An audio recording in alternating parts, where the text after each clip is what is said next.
পরাধীনতা শৃঙ্খল ভেঙে ২৪-এর গণ অভ্যুত্থান, সহস্র শহীদ ও হাজারো আহতের রক্ত মারিয়ে এক নতুন বাংলাদেশ নগর জুড়ে। তাই তো দেয়ালে দেয়ালে শোভা পাচ্ছে দ্রোহ, মুক্তি, দেশপ্রেমের নানা রঙের পংক্তিমালা। তবে জুলাই আগস্টে আন্দোলনের মাধ্যমে অর্জিত হওয়া দেশে থেমে নেই স্বৈরাচারদের কূটকৌশল। যে বুকে উঠেছিল দারুণ ঝড়, রঙিন গ্রাফিতিতে রাঙা চট্টগ্রাম নগরীর প্রায় প্রতিটি দেওয়াল।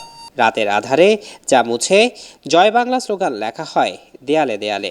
টাইগার পাস সিটি কর্পোরেশন কার্যালয়, সড়কে লালখান বাজার, খুলশীতে নানা জায়গায় লাল রঙের স্প্রে দিয়ে লেখা হয় এমন চিত্র যা দেখে ক্ষুব্ধ সাধারণ মানুষ।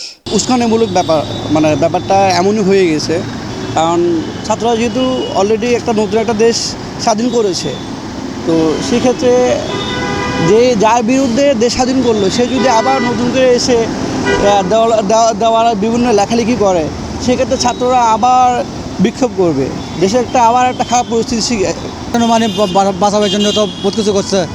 এখন তো ওরা দেশ স্বাধীন মারামারি যুদ্ধ করার জন্য করছে। এটা জয় বাংলা লিখছে, বাংলাদেশ আওয়ামী লীগে মারামারি করতে চাই। এগুলো এটা তো উস্কানিমূলক, এটা তো অবশ্যই হবে।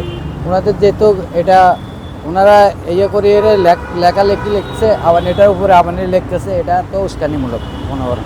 যদিও জাতীয় স্লোগান হিসাবে জয় বাংলাকে হাইকোর্টের রায়ে স্থগিত করা হয়েছিল। আন্দোলনের সময়কার আলোচিত নানা স্লোগানে গুলির সামনে বুক পেতে দেওয়া আবু সাইদ, গুলিবিদ্ধ ছাত্রর মর্মস্পর্শী কথা আর স্মৃতি, এসবের ওপর জয় বাংলা লেখার সেই স্বৈরাচারী মানসিকতার প্রতিফলন বলছে আন্দোলনের সমন্বয়করা। এখানে যে আমাদের গ্রাফিতিগুলো করা হয়েছে বা গণ অভ্যুত্থানের স্মৃতি ধরে রাখার জন্য, ওখানে জয় বাংলার ওইগুলো স্লোগান সহ বিভিন্ন আরও দেখতেছি যে আপনার বিষয়ে বিভিন্ন পোস্টার এখানে প্রচারণার জন্য পোস্টার লাগানো হচ্ছে, বিভিন্ন দলীয় পোস্টার লাগানো হচ্ছে।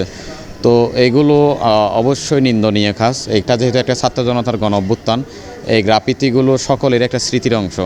তো ওই জায়গায় আমরা বলবো যে জয় বাংলা এগুলো করা হচ্ছে, এগুলো তো প্রকাশ্যেই করা হয়। ওখানে আমরা বলবো যে সিসি ক্যামেরা সহ স্থানীয় যারা আছে ওদের থেকে গিয়ে করে এই নিন্দনীয় কাজগুলো যারা করতেছে, আওয়ামী লীগের বা ওখানে ছাত্রলীগের কেউ জড়িত থাকলে তাদের বিরুদ্ধে ব্যবস্থা নেওয়ার জন্য। পাশাপাশি যেগুলো দলীয় প্রচারণার অংশ হিসেবে বিভিন্ন জনে ওখানে পোস্টার করতেছে গ্রাফিতির উপরে, ওটা স্বেচ্ছাচারী হয়ে করুক বা অসতর্কবশত করুক, কিন্তু আমরা জানি যে একেবারে অভ্যুত্থানের পরবর্তী সময় থেকেই এটা নিয়ে কিন্তু বিভিন্ন দলীয় বিবৃতি আমরা দেখেছি।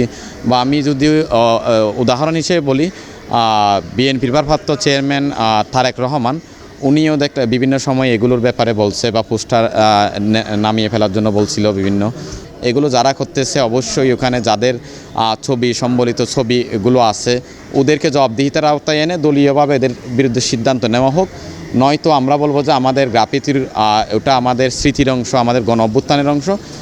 এটা যদি এইভাবে চলতে থাকে আমরাও নিজেরাও আইনানুগ ব্যবস্থার দিকে যাব। যদিও এ নিয়ে প্রশাসনের তৎপরতা আছে বলে জানায় পুলিশ। ছাত্র জনতার আন্দোলনে পাওয়া এমন নতুন বাংলাদেশের স্মৃতিচিহ্ন মুছে দেওয়া ব্যক্তিদের বিরুদ্ধে ব্যবস্থা নেওয়ার দাবি বৈষম্য বিরোধী ছাত্রদের।